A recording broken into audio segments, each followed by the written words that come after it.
Ngomong-ngomong hari ini kita ke kampus ngapain ya? Kan ada tugas dari Ratna. Oh iya, kalau gitu ya. Kebetulan nih kita lagi bareng, langsung diskusi aja yuk. Ayo.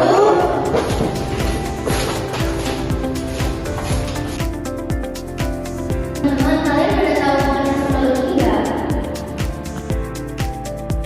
Jadi pengertian teknologi dalam studi bahasa adalah dalam ilmu linguistik yang mempelajari definisi bahasa atau fonem. Cara bunyi dihasilkan, digunakan dan diatur dalam sistem bahasa untuk membedakan makna. Fonologi yang dibaca monolog yang pertama ada fonetik. Fonetik adalah cabang studi fonologi yang mempelajari bunyi bahasa tanpa memperhatikan apakah bunyi tersebut mempunyai fungsi sebagai pembeda makna atau tidak. Fonetik dibagi menjadi tiga. Yang pertama ada fonetik artikulatoris, fonetik akustik, dan fonetik audiotoris. Dan yang kedua ada fonemik, merupakan bagian dari fonologi yang mempelajari bagaimana bunyi bahasa berperan penting dalam membeda makna kata. Kan tadi fonologi cakup ilmu linguistik dan hubungan fonologi dengan bidang linguistik itu apa sih? Jadi hubungan fonologi dengan bidang linguistik lain terdapat tiga. Yang pertama, fonologi dengan morfologi. Morfologi mempelajari tentang struktur dan bentuk kata, sedangkan fonologi mempelajari bunyi bahasa. Hubungannya yaitu fonologi membantu menjelaskan mengapa bentuk kata berubah secara bunyi dalam proses morfologis. Kemudian yang kedua adalah fonologi dengan semantik.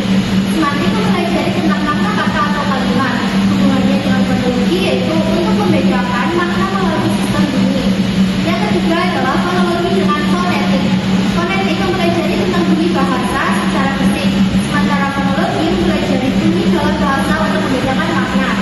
Hubungannya, fonetik menyediakan data tentang bunyi, dan fonologi menganalisis data bagaimana bunyi-bunyi tersebut bekerja dalam bahasa. Selain hubungan fonologi dengan bidang linguistik lain, ada juga loh hubungan dengan bidang luar linguistik. Yang pertama, pendidikan. Fonologi sangat penting dalam pendidikan bahasa untuk menghasilkan penguasaan pelafalan dan pemaknaan kata oleh pembelajar. Yang kedua, klinis. Fonologi khususnya fonetik memberikan dasar untuk penanganan dan diagnosis gangguan bicara dan pendengaran pada anak. Ini hubungan fonologi.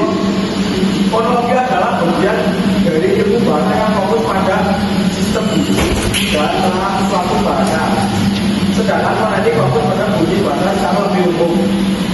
Memahami fonologi membantu mengerti bagaimana bunyi-bunyi tersebut bergerak dalam membentuk dan membedakan makna, serta bagaimana mereka berinteraksi dengan komponen bahasa lainnya.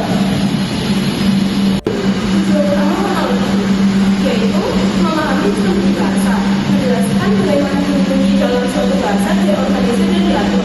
Yang kedua, menganalisis pola bunyi, mengidentifikasi unit bunyi, fonem dan alofon yang digunakan dalam bahasa dan pola yang terbentuk dari bunyi tersebut. Yang ketiga, menjelaskan fungsi bunyi, menjelaskan bagaimana bunyi bahasa berperan dalam membentuk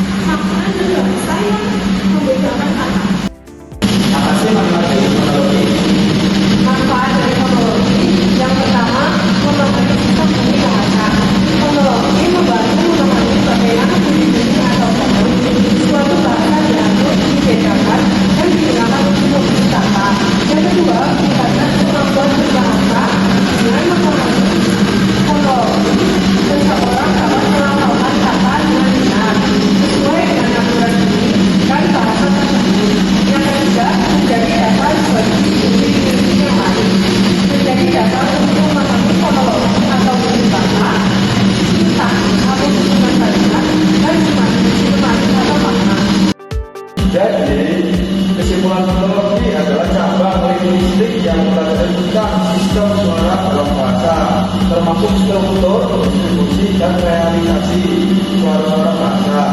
Fonologi mempelajari bagaimana suara-suara bahasa diproduksi, dipersepsikan, dan digunakan dalam komunikasi. Dengan demikian, fonologi merupakan fondasi penting dalam studi bahasa karena membantu kita memahami bagaimana bahasa digunakan sebagai alat komunikasi yang efektif. Berikut adalah materi tentang fonologi dalam studi bahasa. Kalau kalian mau tahu lebih lanjut tentang materi tersebut, langsung aja join ke kampus STIN Mahasiswa Banjarnegara. Di sini juga banyak beasiswa, terutama beasiswa itu kuliah. Yuk langsung aja join ke kampus STIN Mahasiswa Banjarnegara. Do you ever wake up and you say, I don't want to do it today? I fight against my mind. Yes, sometimes it's happened. We are all human beings. We are not happy every day. It's normal. It's part of us. What do you do to overcome that? I fight against that. You know, it's the big challenge. It's when you're not willing to do something, but you have to do it. Our mind, it's a box of surprises, and you have to challenge yourself to be consistent. You like to go to the gym every day? Of course no. It's not true. Nobody likes to go to the gym every day. But you have to do it. Probably yes, because your mental strength is coming from that moments that in a hard moments, you know you should do it. So, and I do it.